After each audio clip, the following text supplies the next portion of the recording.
We had a very busy weekend. We got the 6 hostages out of Venezuela, as you probably know, and they're very safe right now. They're home with their families, and we appreciate the hard work of a lot of people, including Rick Grinnell. We appreciate the cooperation from Venezuela, and we have some very happy people right now. Nobody thought that was going to happen. So they are home, they're safe, and they're with their families. That was a big one. Secretary of State Rubio is in Panama right now, and we're talking about the Panama Canal. What they've done is terrible. They violated the agreement. They're not allowed to violate the agreement. China's running the Panama Canal. That was not given to China. That was given to Panama foolishly. But they violated the agreement, and we're going to take it back, or something very powerful is going to happen. And as far as other things are concerned, as you know, we had a very busy weekend. We're dealing with Israel. We're dealing with Ukraine and Russia. We have meetings and talks scheduled with various parties, including Ukraine and Russia. And I think those discussions are actually going pretty well. The discussions on the Middle East with Israel and various and sundry other countries are progressing.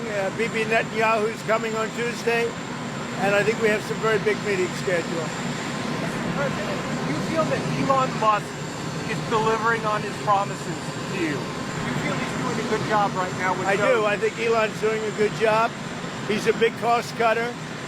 Sometimes we won't agree with it and will not go where he wants to go, but I think he's doing a great job. He's a smart guy, very smart, and he's very much into cutting the budget of our federal government. Mr. President. He saw some retaliatory tariffs from Canada. Say it? He saw some retaliatory tariffs from Canada. There was a rider in the order. Are you planning to increase the tariffs against Canada? Well, it could happen. If they do anything, we will. Canada's been very abusive of the United States for many years. They don't allow our banks. Did you know that? Canada does not allow banks to go in. If you think about it, that's pretty amazing. If we have a U.S. bank, they don't allow them to go in. Canada's been very tough on oil, on energy. They don't allow our farm products in, essentially. They don't allow a lot of things in, and we allow everything to come in. It's been a one-way street. We subsidize Canada by the tune of about $200 billion a year. And for what? What do we get out of it? We don't get anything out of it. I love the people of Canada. I disagree with the leadership of Canada. And something's going to happen there. But if they want to play the game, I don't mind. We can play the game all they want. Mexico, we've had very good talks with them. And this is retaliatory. This is retaliatory to a certain extent. Millions of people flowed into our country through Mexico and Canada, and we're not going to allow that. And by the way, we have among the lowest numbers we've ever had of people crossing our border, the lowest numbers since my administration. Mr. President, you said, so on Truth Social, you said that you were going to cut aid from South Africa. Will you plan to cut aid across other African nations, and why South Africa? No, it's only South Africa. Terrible things are happening in South Africa.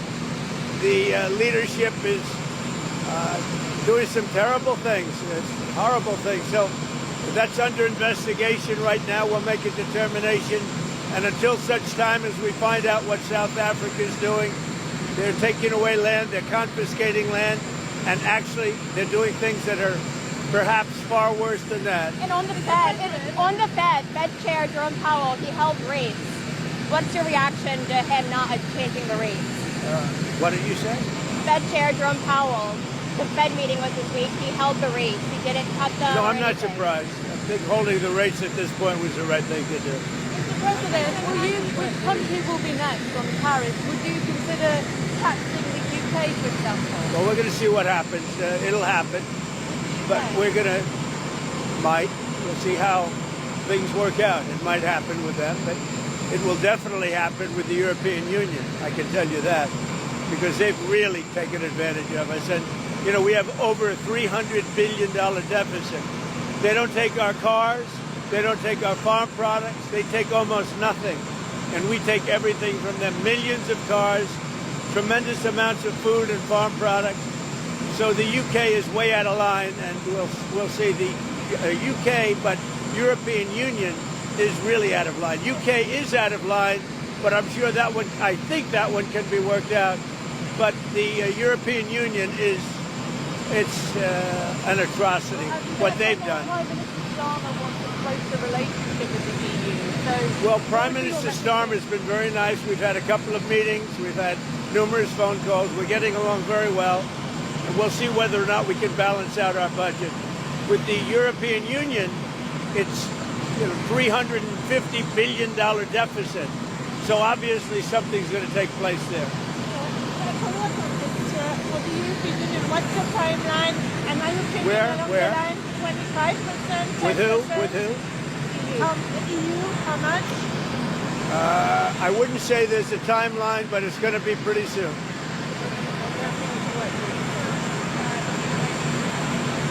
No, I'm not concerned. We may have short-term a little pain, and people understand that.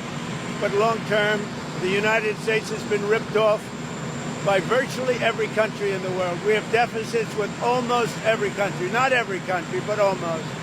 And we're going to change it. It's been unfair. That's why we owe $36 trillion. We have deficits with everybody. We help everybody. We've been helping everybody for years. And to be honest, I don't think they appreciate it. So we're going to change that. We're going to change it fast. We're going to make America great again. We have to focus on our country. We have tremendous potential if properly used, and we have to focus on our country. Tremendous deficits with China, tremendous deficits with the European Union, tremendous deficits with Mexico and Canada. And why? What's the purpose of that? Why would we have deficits? And you look at, if you look at pharmaceuticals and drugs, if you look at various products, it's much cheaper in other countries. We're not going to allow that much longer. We're not going to take it. What's going on there? Well, it's been run by a bunch of radical lunatics, and we're getting them out. USAID, run by radical lunatics, and we're getting them out, and then we'll make a decision. Mr. President, have you spoken with anyone from Canada or from Mexico since you opposed the I've spoken with people from Canada, I've spoken with people from Mexico, and I've spoken to a lot of other people too. Prime Minister Trudeau or someone? I'm speaking with Prime Minister Trudeau tomorrow morning, and I'm also speaking with Mexico tomorrow morning. And I don't expect anything very dramatic. We put tariffs on. They owe us a lot of money, and I'm sure they're going to pay. Would you send troops to take the Canal of Panama? About what? Panama, the Canal of Panama. Would you send US troops? I don't think troops will be necessary in Panama. What Panama has done is terrible for national security for this part of the world.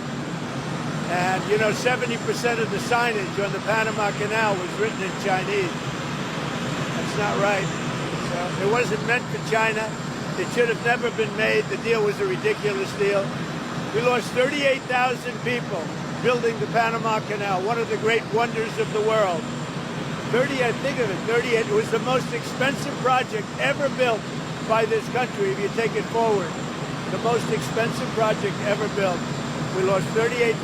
And what happens? China owns it all of a sudden? It's not going to happen. We're not going to let that happen. We have national security concerns, and they wouldn't let it happen either. Mr. President, what would Canada and Mexico need to do for you to lift the tariffs? What specifically do you want? They'd have to balance out their trade, number one. They've got to stop people from pouring into our country, and we've stopped it. They haven't stopped it. We've stopped it. They have to stop people from pouring in, and we have to stop fentanyl, and that includes China.